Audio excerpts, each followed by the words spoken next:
मनन जी का मैं हार्दिक अभिनंदन करता हूं। आज के सभा में चलकर आए हुए हैं हमारे मित्र परसौना से जो तेली समाज से आते हैं, संजय गुप्ता जी का मैं हार्दिक अभिनंदन करता हूं, मोती पासवान जी का मैं हार्दिक अभिनंदन करता हूं। तमाम जितने भी बेतिया और पश्चिमी चंपारण और पूर्वी चंपारण के हमारे सम्मानित जनता मालिक आए हुए, मैं सब किसी को हार्दिक अभिनंदन और स्वागत करता हूँ।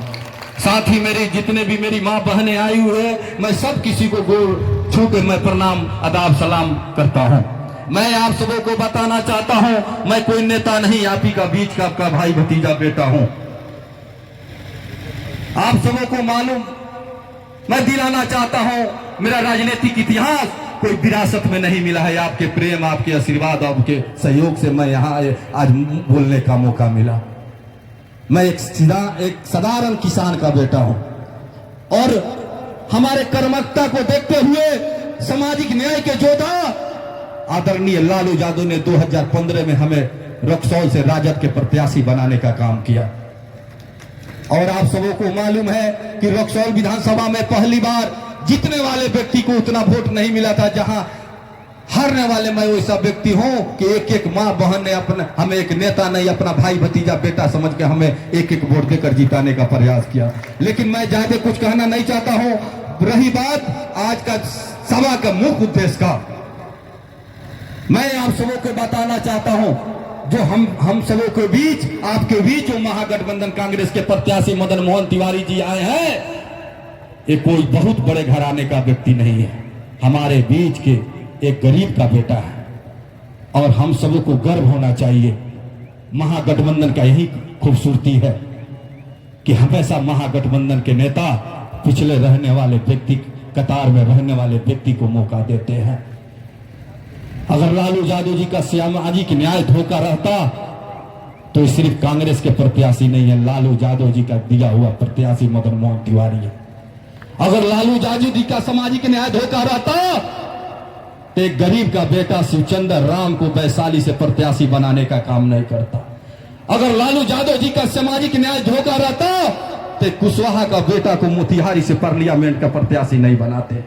अगर लालू जी का सामाजिक न्याय धोखा रहता तो रीतू जायसवाल जैसे एक वैश्य समाज के बेटी को शिवहर से प्रत्याशी नहीं बनाते। बंधुओं, तो हमेशा लालू यादव ने सामाजिक न्याय की बात करने वाले काम करते हैं, और एक तरफ हमेशा हिंदू मुस्लिम सिख ईसाई को आपस में लड़ाकर जात पात धर्म मजहब के नाम पर हमेशा राजनीति करने का काम करता है, जो भाजपा और एनडीए की नीति है। बंधुओं, मैं आप सबों को बताना चाहता हूं, एक तरफ देश तोड़ने की राजनीति चल रही है जिसका नेतृत्व मोदी सरकार एनडीए कर रही है, और एक तरफ देश को जोड़ने की नेतृत्व जिसका सामाजिक न्याय के योद्धा लालू यादव, तेजस्वी यादव और राहुल गांधी कर रहे हैं। बंधुओं, एक तरफ मंदिर मस्जिद के नाम पर हमारे और आपके बीच में दबाव पड़ने का कोशिश किया जा रहा है। एक तरफ हिंदू मुस्लिम सिख ईसाई को एक सूत्र में पिरोकर चलने के लिए हमारे नेता युवाओं की धरकर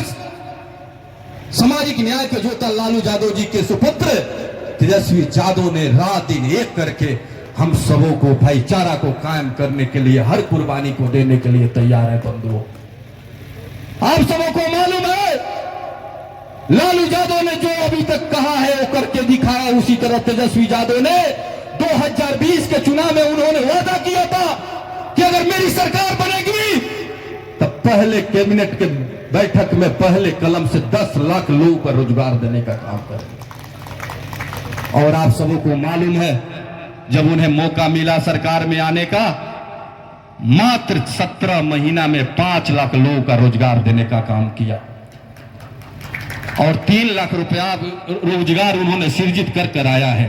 और आज वो 3 लाख लोगों को रोजगार देने में एनडीए सरकार को शर्म लग रही है कि अगर 3 लाख लोगों का रोजगार दिया जाएगा, इसका भी क्रेडिट तेजस्वी यादव का मिलेगा। बंधुओं, मैं ज्यादा कुछ नहीं आपके बीच कहना चाहता हूं।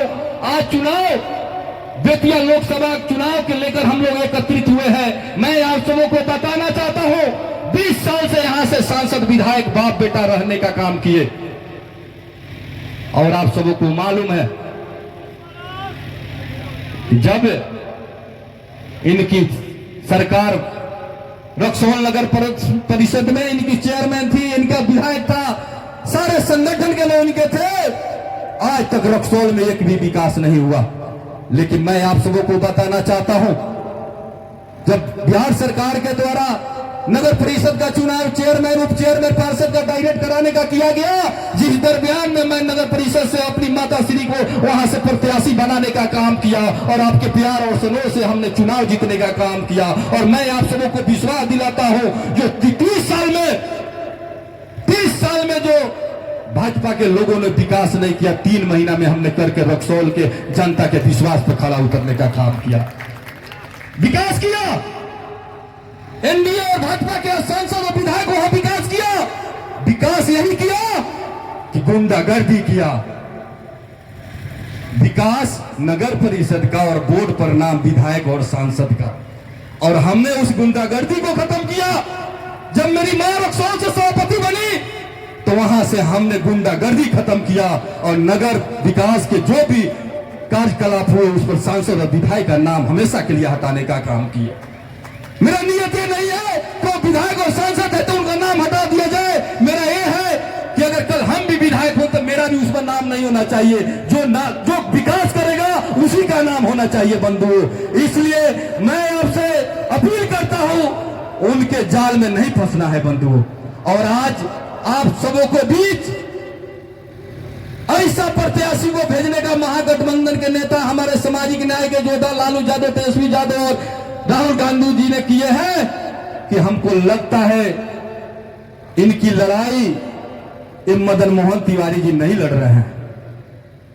आप सब निकलिए क्षेत्र में जाकर मालूम कीजिए, इनकी लड़ाई एक एक गरीब पिछले रहने वाले कतार में हिंदू, मुस्लिम, सिख, ईसाई, दलितों, महादलितों, वैश्य समाज के लोगों, अल्पसंख्यक समाज के लोगों, हर समाज के लोग लड़ाई को जीतने के लिए ये लड़ाई को चैलेंज के रूप में स्वीकार किया है। आप सबों को मालूम है थोड़ा आने में हमें देरी हुई, इसके लिए मैं आप सबों से क्षमा मांगना चाहता हूं, क्योंकि हम भी 2 बार चुनाव लड़े हैं और जो चुनाव लड़ता है वो आदमी जितना, जिस बेटी का बाप अपने बेटी का शादी करने के लिए जितना मजबूर होता है उतने चुनाव लड़ने वाला आदमी मजबूर होता है। इसलिए मदन मोहन तिवारी जी के कमियों को ढूंढना नहीं है। ये लड़ाई मदन मोहन तिवारी को सांसद और एमपी बनाने का नहीं है। ये लड़ाई हमारे और आपके बीच के हक और हुकूक का है। आने वाले समय में देश को बचाया जाएगा कि हमेशा के लिए दफन कर देना है, फैसला आपके हाथ में करना है बंधुओं। अगर देश को बचाना है, संविधान को बचाना है, तो महागठबंधन के प्रत्याशी मदन मोहन तिवारी जी को आने वाले 25 तारीख के चुनाव चिन्ह कांग्रेस छाप पर एक बटन दबाकर और इतना वोट से जिताकर भेजे कि हमको भरोसा है कि अगर महागठबंधन की सरकार बनेगी तो हमारे मदन मोहन तिवारी जी दिल्ली में सरकार में भी शामिल होने का काम करेंगे बंधुओं। इसलिए मैं फिर से आप सबसे अपील करता हूं, हम लोग कोई नेता नहीं है आपके बीच आशीर्वाद से यहां तक आने का मौका मिला है और हम लोग ठगने नहीं चले हैं। आपसे मैं पूछना चाहता हूं, बहुत लोग बोल रहे हैं कि ऊपर देख कर दीजिए, नीचे मत देखिए। अगर आपके बच्चा को किसी प्रकार की बीमारी हो जाएगा तो कितने आदमी मोदी साहब से मिले हैं, कितने आदमी शीर्ष नेता से मिलते हैं। अगर कोई समस्या आता है तो स्थानीय सांसद, विधायक, मुखिया, सरपंच की जरूरत पड़ता है बंधुओं। इसलिए इस भ्रम में नहीं आइएगा। और हमारे मदन मोहन तिवारी जी ऐसे नेता हैं, ऐसे सांसद बनेंगे कि हमेशा आपके बीच में जीना मरना आपके बीच में होगा।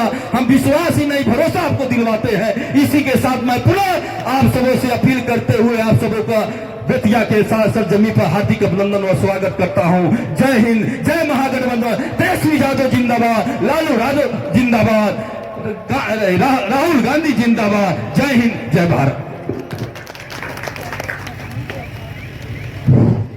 आपकी चंपारण की धरती पर हमारे पूर्व प्रदेश कांग्रेस अध्यक्ष मदन मोहन झा जी कितनी धैर्यपूर्वक बैठे हुए हैं आपके बीच में, आपका मनोबल बढ़ाने के लिए। अब पटना से आए